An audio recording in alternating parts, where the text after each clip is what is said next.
Wonderful. Okay, so shall we get started? You can see a growing number of attendees, so as everyone gets settled. Thank you all for joining us. Good morning, good afternoon, good evening, wherever you're joining us from. Thanks very much for joining us for the webinar, Understanding Recent Trends in Digital Civic Engagement by Adolescents and Young People. My name is Zoe Pelter. I'm a policy analyst with UNICEF's new Office of Global Insight and Policy, which is co-hosting this event with UNICEF's Adolescent Development and Participation team. Just a note to say the webinar is being recorded and will be available online shortly after this.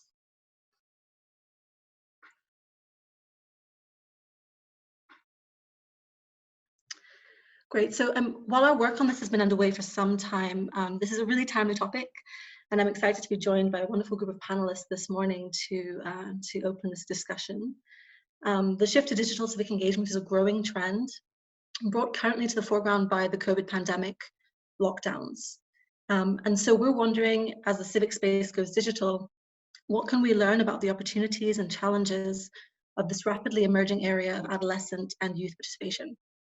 This webinar aims to tease out these issues. Our panel will present findings from a recent UNICEF analysis and explore the future of youth online participation after the COVID pandemic. Throughout the webinar, we're going to ask what exactly do we know about how adolescents and young people use digital media for civic engagement? And then what might be the impacts of the boom in digital civic engagement caused by the COVID-19 pandemic? Just a few points of order. We have a Q&A, it's already live. So please feel free to send your questions through to the panelists whenever you're ready. If you have a specific panelist that you'd like to address a question to, please write their name in your question.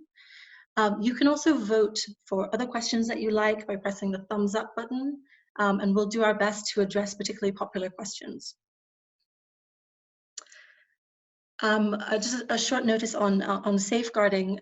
This is a public event, and so in the unlikely event that we are taken over, please leave the meeting. If that happens, we'll try to reschedule the webinar at a future date. We really hope it doesn't. So thanks for bearing with us. So over to our panelists. This morning, I'm joined by a really great group of people. I'm really excited to have them on board. So first we have Jumana Haj Ahmad, who is UNICEF's Chief of Adolescent Development and Participation, and she's based in New York. We have Yasmina Byrne, who's the Chief of Policy of the Office of Global Insight and Policy, also based in New York. We're joined by Alexander Cho, who is a digital media anthropologist, joining us from the University of California. Alex is the lead author of UNICEF's recent analysis, Digital Civic Engagement by Adolescents and Young People. And we owe him a special thank you this morning because he's joining us from a very early hour in California. So thank you, Alex. Finally, we're really fortunate to be joined by youth activist Nelson Kwaje, currently based in Nairobi. Nelson is a program director at Defy Hate Now and is a founder of the 211 Check Collective Against Misinformation. So welcome to you, Nelson. So without further ado, I'll hand over to Jumana to kick us off. Jumana. Good morning and good afternoon, colleagues, and thanks for joining us today. I'm very happy to be here to have this timely discussion about digital civic engagement, as mentioned by Zoe. While the idea of this webinar was conceived before the COVID-19, the current unprecedented situation has demonstrated to us the power and opportunity that the digital space can provide if used rightly and safely. During the last few months, we have seen an increased number of adolescents and young people turning into the digital space to inform themselves and others about how to prevent and respond to COVID-19, to fight xenophobia and discrimination, to provide psychosocial support and learning to their peers, and to provide care and solidarity to their community members. Through these digital spaces, adolescents and young people have been able to contribute to the well-being of their societies at times when they may have felt hopeless and isolated. As we talk about adolescent participation and civic engagement, we know that despite its prevalence in international conventions, including the Convention on the Rights of the Child, the right to participation remains one of the most challenging rights to be systematically implemented across societies. However, recently, the world has seen an increase in adolescents and young people's engagement, with young people taking to the streets to voice their concerns and ideas. From Malala Yousafzai's involvement in strengthening the global movement for girls' rights to education, to Greta Thunberg igniting a movement of young people to protest and strike in order to demand action to mitigate climate change. In 2019, we also saw young people in protests in support of democracy and human rights in Algeria, Chile, Egypt, Hong Kong, Sudan, and many other countries, often organized over social media. These young people are responding to challenges of political, social, and economic exclusion. In many cases, young activists find in digital platforms not only a way to express and participate, but also a way to advocate for causes and denounce injustices. Some of them take to digital venues to claim agency that may not be afforded to them in traditional civic spaces.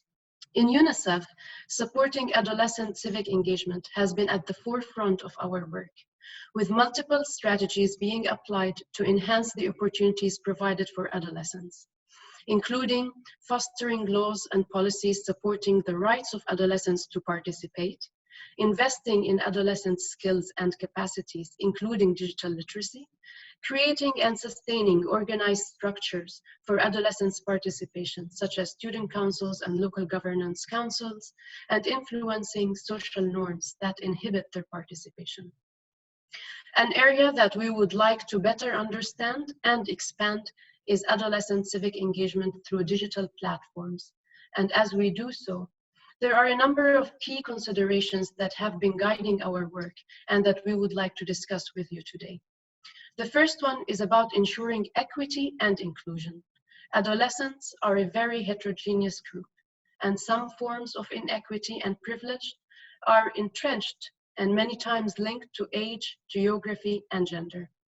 For example, girls have less access to digital technology than boys, so we can expect them to miss out. Young people with disabilities and special needs are especially hard to serve through digital platforms. So what systematic efforts do we need to put in place to ensure that our strategies break existing patterns of exclusion and don't reinforce them?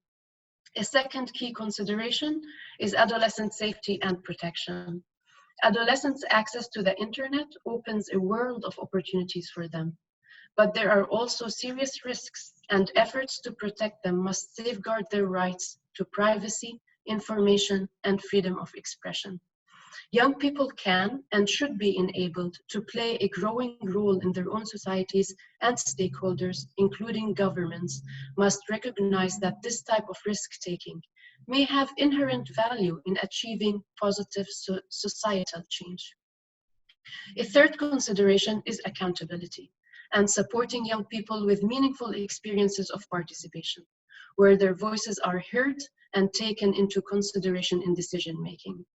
Technology today allows for real-time feedback for adolescents to actively engage in monitoring and holding governments to account, such as on the quality of public services in their communities, schools, health services, and cities. Finally, and to conclude, digital spaces provide growing opportunities for young people's civic engagement, and we have a responsibility to advocate and support equitable and rights-based digital engagement for young people. I look forward to hearing from our experts today about how we can support and engage with adolescents and young people through digital platforms to allow them to grow and be active citizens within their communities. Thank you. Over to you, Zoe.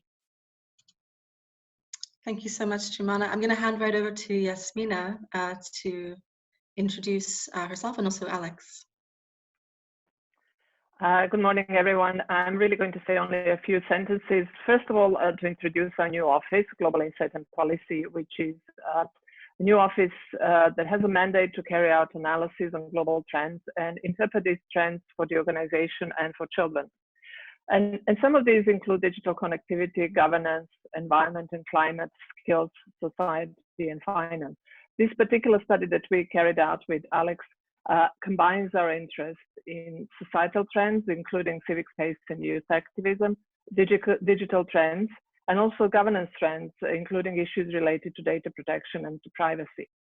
Our primary aim when we developed this study was actually to understand better the drivers of this engagement by young people, to understand different forms this engagement can take, to understand relationship between offline and online civic engagement, and different enablers and deterrents of this engagement.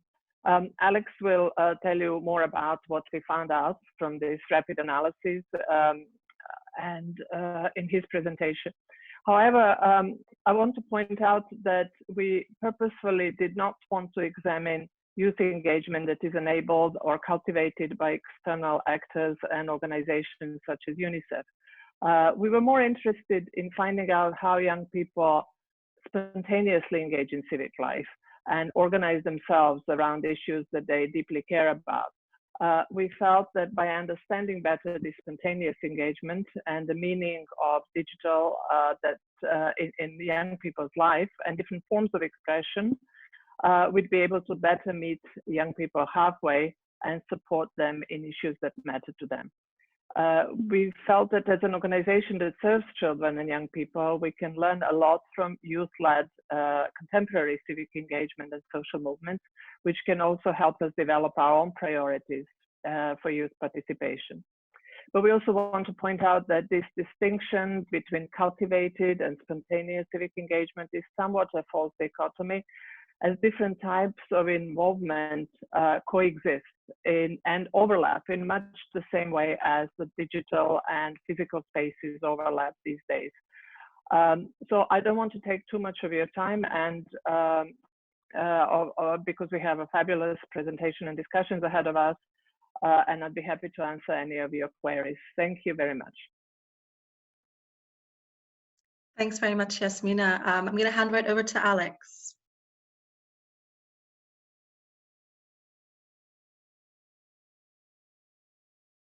Hi, everyone. I just want to say thank you so much to Yasmina and Zoe and the entire team at the UNICEF Office of Global Insight and Policy, as well as the Adolescent Development and Participation team. This has been a really enjoyable opportunity to collaborate and synthesize findings from various fields of research on this topic. I wanted to use these 15 minutes or so as a way to highlight some things that I think are especially useful from our rapid analysis brief and show how they can be utilized in an applied way by looking at some very current examples. The main goal, as I see it from my contribution here today, is to give folks a framework and a vocabulary to think about and talk about digital civic engagement by young people that is sophisticated and research-backed.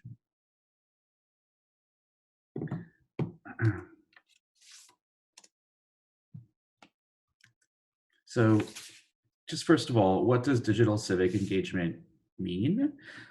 Civic engagement generally is defined by UNICEF as, quote, individual or collective actions in which people participate to improve the well-being of communities or society in general. Traditionally, this has been understood to refer to a range of activities, including voting, reading community news, participating in civic groups, contacting government representatives, and even participating in protests. Digital civic engagement refers to these practices and potentially many more that are accomplished in some way through digital tools or platforms. It is interesting because digital tools afford us the ability to interact without being physically co-present, which forces us to critically rethink some fundamental assumptions about what civic engagement looks like. Of course, as a number of folks have mentioned already,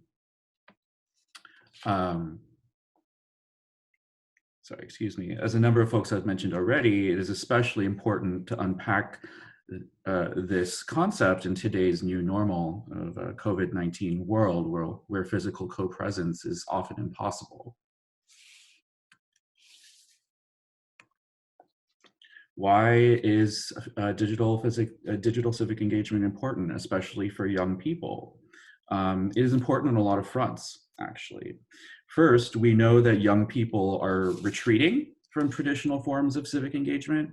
We're seeing a general trend toward decreased voting turnout, as well as political party affiliation, trust in institutions, and the like, a trend which has been long in the making.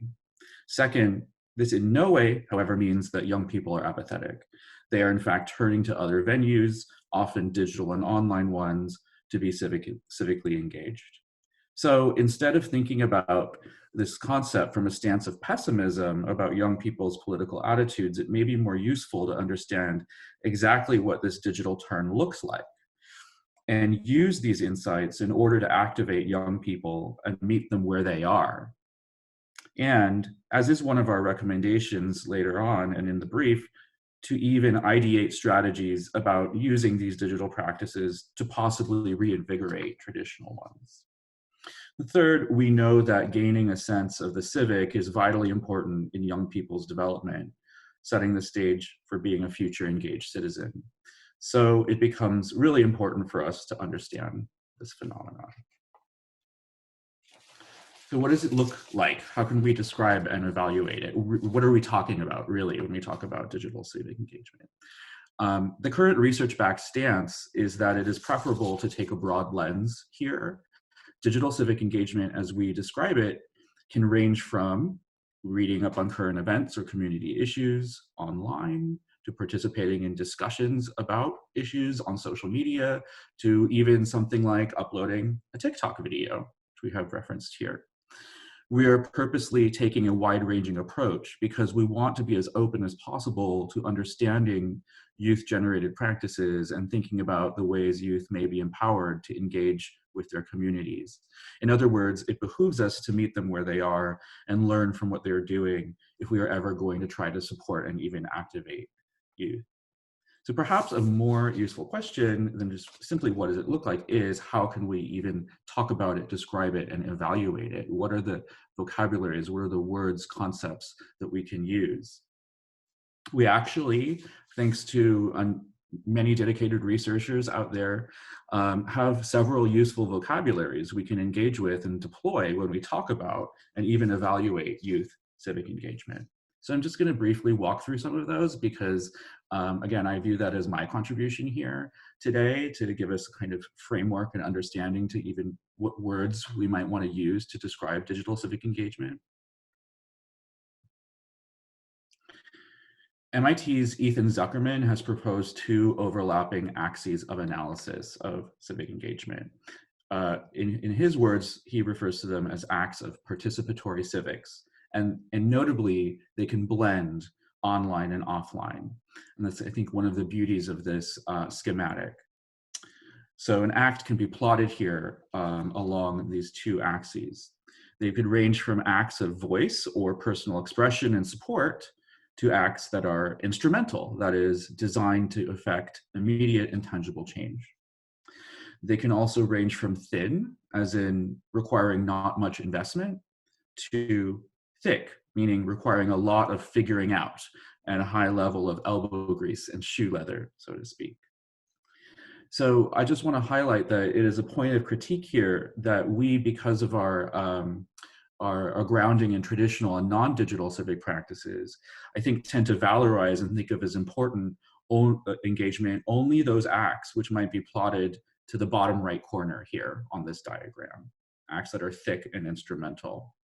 In fact, Ethan Zuckerman suggests that acts that are thin, acts of voice, such as even changing one's Facebook profile picture, are also quite important. Especially for young people, voice acts can be first steps to thicker engagement down the line. So it's always good to think about digital or even just general civic engagement acts by youth, not just as one point in time, but because youth are growing and evolving in a kind of stepwise and evolutionary way. And often youth, literally because they're youth, don't have access to the full array of tools and spaces and authority needed to accomplish thick instrumentalist acts themselves, meaning they must rely on voice acts to be engaged, at least in the beginning. A different group of researchers has fleshed out this evaluative vocabulary even more, proposing that there are 4 axes we can use to chart digital civic engagement. These are at the very left here, or underneath table 1. What is the aim of the act? Who are the actors? What are the contexts of the acts? And how intense of an act is it? So there's a lot of words on the page here, and this article goes into a lot of detail about this, but just looking at the category of aims, this is this first category on your screen. They describe within the category of what is the aim of act, they describe 3 different dimensions.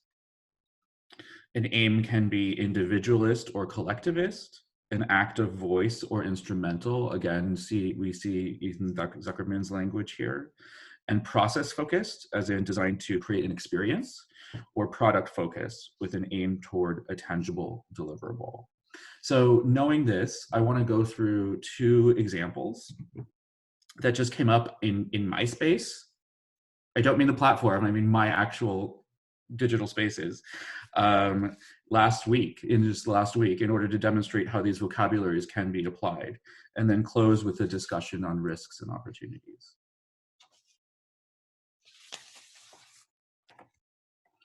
One of the findings we report on from the research in this space is that peer, near peer, and interest-driven or affinity communities drive civic engagement. And this is especially true with young people. So I want to give you a very current example that I came across from my own networks, which involve LGBTQ activists and performers. Normally, physical spaces such as coffee houses, bars, and nightclubs provide crucial nodes of community and activism for LGBTQ folks, with a history extending to the riots at the Stonewall Inn that became a flashpoint for the LGBTQ rights movement in the US, though that movement does extend much farther in the past than that. Yet, in our current COVID-19 era, these establishments are shuttered, making these gatherings and community moments impossible. Furthermore, the entire economy of this sector is gone, leaving many precariously employed LGBTQ people, many who are people of color, fighting for sustenance. What I have seen in my digital networks is a robust response of community in the online space. Here, we have a screen cap of an Instagram story from New York-based LGBTQ activist Ron Sessi, who collates an entire schedule of online queer community events daily, ranging from yoga classes to discussion and therapy groups to even online-only drag shows. And in case you were wondering, here's a screen cap of an online drag show that focused on Pan-Asian drag personalities, A+ drag show. So how do we understand this using our vocabularies?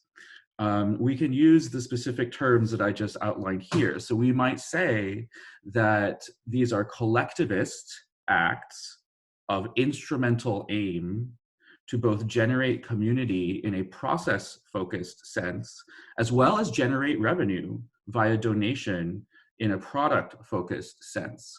And you can see that this drag personality has even included a link to their Venmo and PayPal, which is customary in drag performance to tip. There's a lot of way that these performers make their livelihood, which is impossible now, physically at least, in the area of COVID-19. Another finding from the research is that, especially for young people in the digital space, humor, memes, and satire are important mechanisms for engagement. And it really is an interesting example of this tactic emerged from the office of Chicago Mayor Lori Lightfoot in response to COVID-19. As physical distancing and isolation became more and more imperative, Chicagoans seemingly were not quick to adopt these practices, leading to a sharp spike in infections, especially among Chicago's more vulnerable communities. In order to activate the population, particularly the young population of Chicago, Mayor Lightfoot, who is notorious for her no-nonsense demeanor, produced a video that was quite funny, that implored people over and over again to stay home. So I'm going to do a time check here. Okay. Social media users, oh, here, well, let's look at some. So here's Mayor Lightfoot in this video, which was first posted by her office to Twitter. And as you can see in the bottom left-hand corner, 372,000 views even at this point. And she adopts a variety of kind of faux personalities. Here she is as the baker, baking her messages, right? Even pretending to be a musician and writing a little song about staying home. Social media users took this cue and ran with it, turning Lightfoot into a meme in her own right, which helped spread the message even more: stay home, especially amongst Chicago's young people. This look, her kind of famous look here, just seeing this look meant you knew what you were supposed to do. And one of my favorites here is the bat signal, but with Lori Lightfoot's face projected on the clouds of Chicago. How can we apply our vocabulary here? I would say this is a relatively thin act of voice, but that also had huge collectivist and process-based aims to convince an entire city to bond together and alter their behavior. I just want to talk a little bit about some risks and then some opportunities in this space as well. What we want to avoid in thinking through the topic of digital civic engagement, as I think was outlined very nicely right before, are assumptions that everyone has access, that even if you do have access, it is equal access, and to disregard, because of the digital, the specificity of local context and embodied user identity. For example, in contexts, particularly where gender is a dividing line to youth access, digital civic engagement is far from equitable, and in fact may be an extension of inequality. In a 2018 report from the Vodafone Foundation and Girl Effect, researchers found that boys around the world are 1.5 times more likely to own a mobile phone than girls, when bracketing out the United States. Furthermore, intense social pressure on girls consolidates onto the mobile phone and mobile internet access, often resulting in outright familial use bans due to concerns about purity and moral panics. At the same time, however, one study in Indonesia found that young Muslim women, in fact, turn to online spaces for civic engagement because they may be precluded from participating in the street politics of young men. So clearly, whenever we talk about this, we really, really need to pay attention to local and even embodied specificity when we talk about youth digital civic engagement. This must be heeded in any endeavor, in any research. As well, researchers have found that young people very much desire ways to gauge the accuracy of information that comes across their digital feeds. The risk of circulation of disinformation is high, and this must be considered when thinking about any endeavor in this space. Finally, especially in COVID times, we see the potential of more and more personal information being mandated to go online. And any digital civic engagement endeavor must operate with a commitment to privacy of and personal ownership of data and transparency in its circulation. And then the last slide I'll say is just a summary in our rapid analysis brief of some of our key recommendations and takeaways. So as you probably have seen, account for blended contexts between digital online space and the offline space for young people today. This is not a very distinct boundary.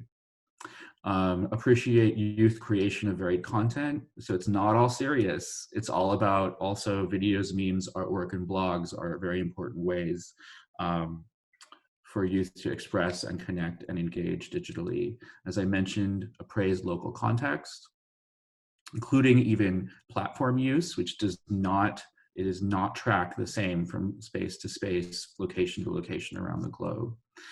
One thing that I'll also say here is to consider how digital civic engagement can drive youth participation in more traditional forms of civic engagement. Talked about the risks of civic engagement by youth. And then from a policy perspective, to promote and support civic engagement, civic education, and development of digital literacies and skills. So that's all I have for you today. Thank you. Thank you so much, Alex. We have quite a few questions in response to your really interesting points, but I'm first going to invite Nelson to respond. I mean, Nelson, do you see in your work and in your online presence the same kinds of trends and behaviors among young activists online? And what do you think might be the impact of some of these behaviors during the pandemic period? Yeah, thank you for the question. So actually, I had listed some of the things that I'm going to talk about, and definitely mirror some of the themes and also the concerns that have been expressed by Alex. One of the things that I see in my work, there is generally there is a globalization of sentiments and also shared views and among young people, and this manifests in so many ways. But one of the most significant ways that it manifests is in language. You can find that if language is a tool that things are being conveyed, young people are now communicating in a way that cross boundaries. And I usually see this in terms of shared fun, but also shared concern. Like, as we're talking right now, there is this video of the Ghanaian pallbearers. I think almost everyone has seen it. The whole video is like about 10 or 15 seconds. It doesn't have any voice or any linguistic communication that we identify. It's only music and some video. But then you can see that young people all over the world are taking it and making it into their own way of communicating different issues. So we can see definitely there is an engagement that is motivated by this. Then I'll just add another point regarding this divide and the kind of the different opportunities that are coming. We see this divide manifest both in terms of in terms of gender. So you find that boys have more access to technology, but also society is more inclined to provide men and boys more opportunities. But also this divide manifests in so many other areas, like, for example, cultural and linguistic representation. We know that by just from history, the internet was created by English-speaking people in the US. And as such, inherently, most of the protocols and the content and the people who got access to it first happen to be speaking the English language. So that means if you are a young person in Azerbaijan or Benin Republic, your likelihood of getting videos on how to make websites in your own language is like very, very low. So that means the divide here is not only access to the tools, but it's also access to information and content that relate to the views, that relates to you culturally, but also linguistically can help you accelerate. So this divide also manifests. By the time content is being translated, people are playing catch up around the world. I don't. I have other points, but like just specifically to just state on the issues of engagement. We're seeing a lot of engagements from young people, and this engagement happens on various levels, and also concerning different themes. And also I will come back to the issues of language also. You can see that because increased engagement online, you think even the language of people is changing. An online degree is now just a degree. Previously, people used to say like, I have an online degree and a degree, as if to imply that the online degree is less substantive than the degree that they got from attending an actual class. But you find the language is changing around that. And we find also the language is changing around so many other areas of engagement, like even meetings. Nowadays, people say that I will see you later. They don't add the word online to imply that an online meeting is also as important as an offline meeting. And this changes in language and vocabulary implies that there is a normalization of engagement online. There are challenges that come also with that. Here comes the question: can everything be taken online?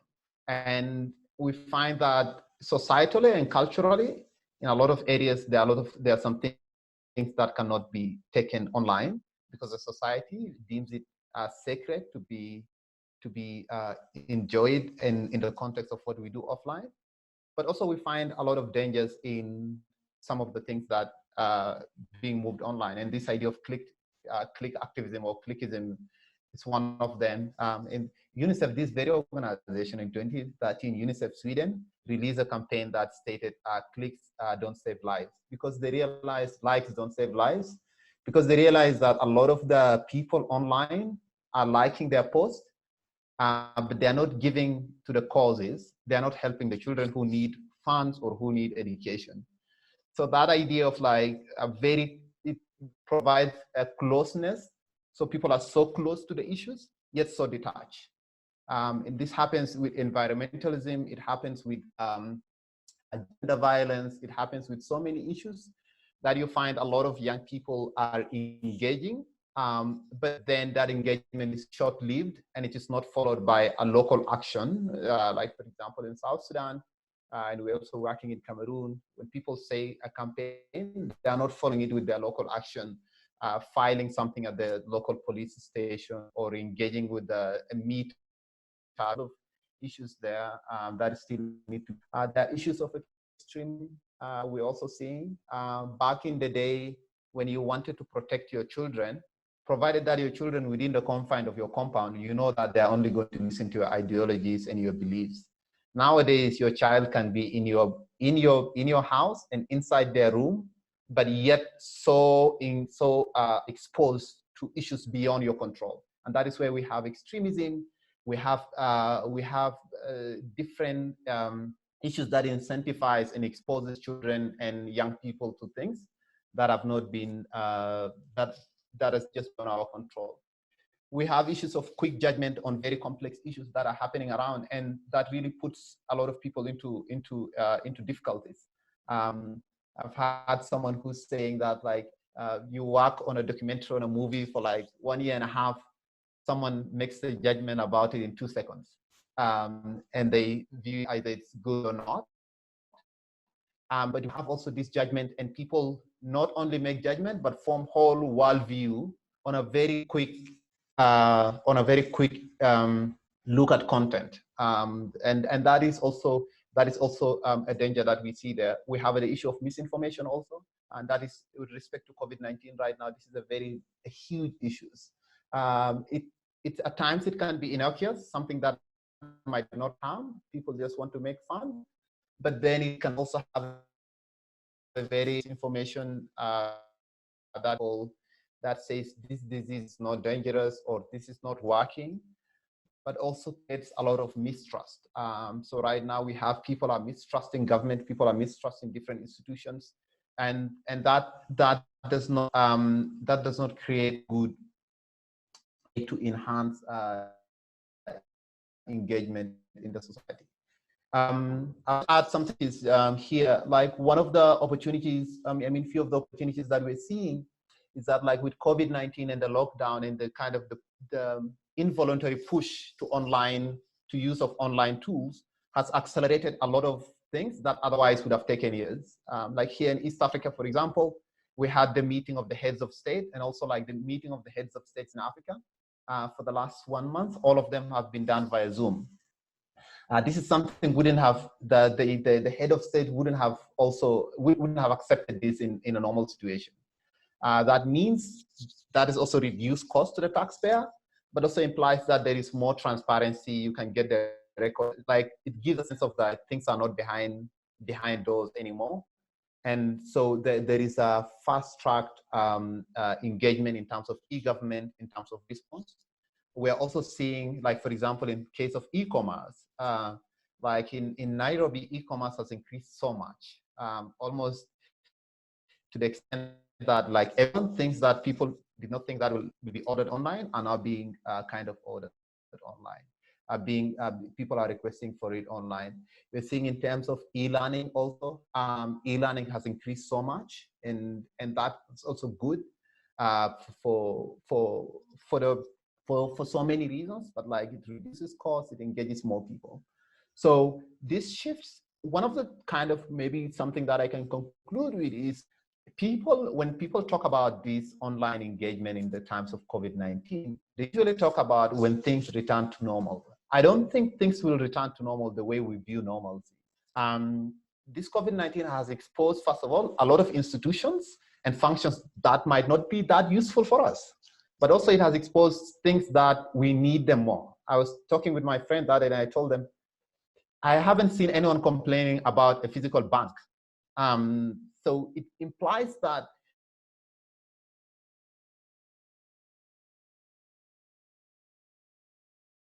that have been developed over this time might make a paradigm shift in how society engages and even how different things function.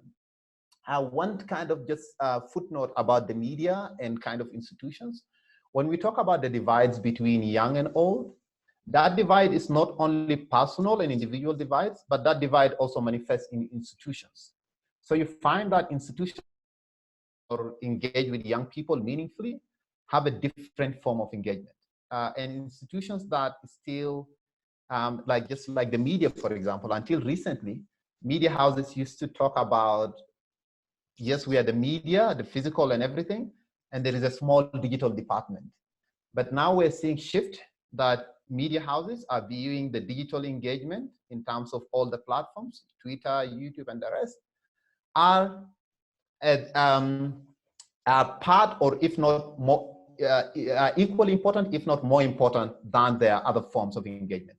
And this is, the more institutions adopt this, the more we see engagement and useful engagement by young people. And that is something also very important. But also we see it in terms of other institutions. I was telling someone the other day, like a lot of institutions need to take memes and need to take TikToks as a serious thing.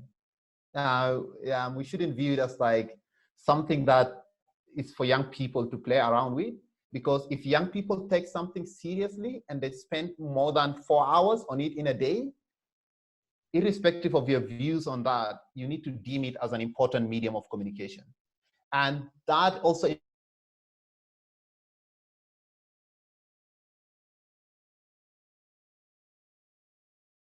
Oh, I wonder if we've lost Nelson there. implies a change on, I see a lot of institutions doing this.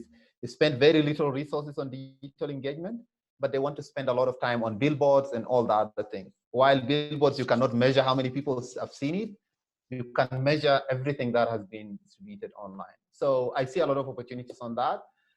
The work that I'm doing right now, I'm working with 211 Check and communities in Cameroon, South Sudan, and Kenya.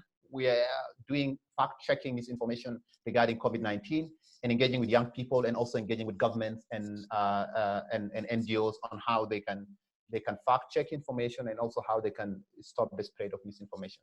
I'll stop here. I wouldn't want to drag this longer. No, that's great. Thank you so much, Nelson. We have loads of really interesting questions for the whole panel. I'm going to use my moderator prerogative and just pick up on that last point to both you and Alex.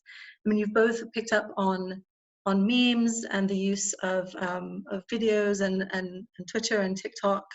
And Alex, you talked about, whether those are considered, thin acts of civic participation. Do we traditionally consider them, as Nelson said, as acts of clicktivism? They're not serious, they don't really count, they're shallow participation. Do you think that after this kind of enforced digitization of the civic space during the COVID-19 pandemic, that we might see those types of acts taken more seriously afterwards? That's for me? Yeah, who first? Oh, sorry, that's Alex Antonelson, so I'll leave it to you.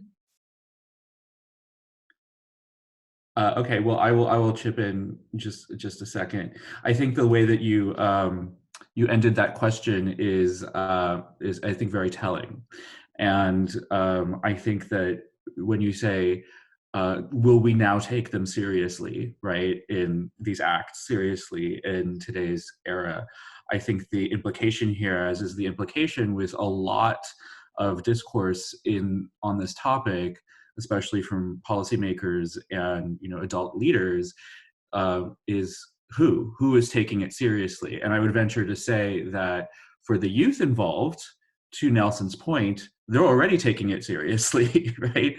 I would venture to say that if anything, the effect that this COVID-19 situation might have is that it actually convinces the adults in the room, in the space, in the media, in organizations like the UN, that we need to take it seriously, and that we can see right in front of our eyes organic, substantial interactions, that happen as a result or as an evolution of some of those more thin acts of voice or engagement. I mean, we're seeing it right in front of our eyes, right? So I think that that's proof in the pudding to some degree, and especially towards those observers who may not be youth, who may be seeing it for the first time. Thank you. I'm going to shoot to the Q&A, and I would ask everyone just to keep we have quite a few questions, so if you could keep your answers reasonably short, then hopefully we can get through a few of them. So I think I'm just going to take this first one, and this is to Nelson. How do we ensure that marginalized adolescents in the rural areas are participating in the digital space if they lack internet and access to technology? So I think this is really a question that goes straight to the heart of the digital divide that is really underlying a lot of this issue. I think this is a very fundamental question that has been asked severally. It has a policy engagement issue, and it has also something that to do with creating solutions. As I always tell people, you cannot, because I come from an entrepreneurial background also, I usually tell people you cannot create an app for everything, because some of the issues have in structural and policy level. Like one of the questions that people are still continuing to debate is that, like, is internet a utility? Is it a public good? And that's a kind of a global policy issue, but also it's a national issue that needs to be addressed. So, and the way people come to it is they say, like, for example, does limiting internet, does it constitute a violation of human rights? And the way the policy people come to it, and they usually, there is an argument being developed around this, and it is that, like, as a lot of our lives is being lived online, the internet by itself might not be human right in the most rudimentary definition of the word. But then if I wake up in the morning and I need to access the doctor through, and I need to file my taxes and send my school reports, and also access the government information about directives in the morning through the internet. So that implies that a lot of these issues, which include access to information, access to healthcare, access to education, and probably even access to government services by themselves are enshrined in a law and a constitutional ways. So there is an argument that can be brought there that hence this vehicle is the one that is leading us to access these services, denying or allowing people not accessing it to the violation of a basic human right. This is, of course, I know it'd be a very radical view even to some, but there is already a policy work that is being developed around that. There is a framework. So once we're able to enshrine such a framework into our laws and our even resource and budgeting issues, we'll be able to engage and fast track the process of digitization and kind of access to internet in these regions. This is, let me just put 2 points about entrepreneurship and kind of like access. So the other way that we need to work around it is to fast track the technology on that. And that includes the work that Google is doing with the balloons, and the work that Facebook is doing with drones, but also there are so many other ways that are people creating entrepreneurial solutions towards that. It is not being taken, it's the scalability of these solutions is still the question. But as we speak right now, if we don't find solutions for this, we're most likely going to have a generation that have, the disparity in access is going to increase as exponentially as we continue if we don't take actions. Stop here. I think we would all be in agreement. We have quite a support to young people. So I'll just throw this to Alex, and also Yasmina, I know you have a lot to say on protection. But how do we support young people who are mobilized digitally in civic engagement in situations or on topics governments might strongly sense? How do we protect them in the online space? I'll throw that to Alex. Sure, I'll chip in very briefly on that.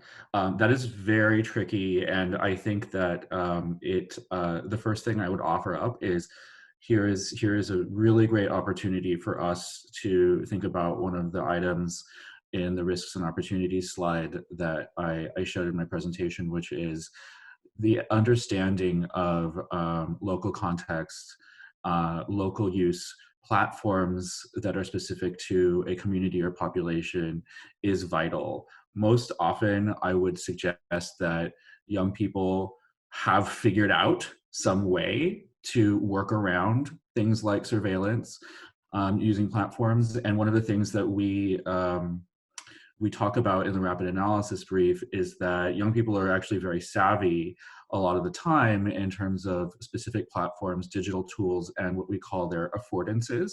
So the kinds of features, design elements that are built into platforms that, that suggest certain kinds of use or that are beneficial for certain kinds of use. So when a platform, when you can easily delete a chat history, or you can easily remove any trace that you have belonged to a group if there is some kind of government surveillance or action. So I would say one of my first suggestions would be to do the due diligence and see what youth are already doing in the space, and maybe provide youth with the value that you can add is a perhaps more coherent, cohesive, and long-term understanding of the trajectories of things like surveillance, of things like maybe punitive policy and advise. And Yasmina, I mean, how would you say we can better balance some of the risks that are brought about or maybe magnified by young people in the digital space? Yeah, I think as Nelson was mentioning earlier, this is really a policy question where organizations like UNICEF have a lot to do to actually work with policymakers, with companies, with the private sector to make that space safe for young people and for children. Obviously, and I see also in the questions, including some input from our colleague Sandra Cortesi from Berkman Klein, there's a lot to be said about building the skills of young people and their digital skills. However, that's only one side of the coin. The other side of the coin is really making sure that the digital space is safe for young people. What does it mean? It means also ensuring data protection, working with policymakers and others to have laws and regulations in place that protect data of users, and that's particularly critical when we talk about these situations when young people are talking about issues that may be sensitive.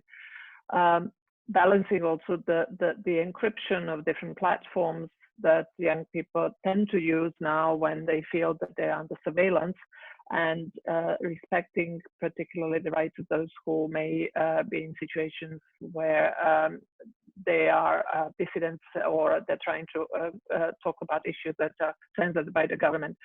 Fighting misinformation is also one of the big challenges for us because again, it's not only about those who are able to discern what is fake and what is not fake online these days, but it's also about ensuring that the news media, which is now predominantly the way people consume and use news online, is accurate, that is fact-checked, that the platforms don't give their space to those who are spreading misinformation. So there are many ways where we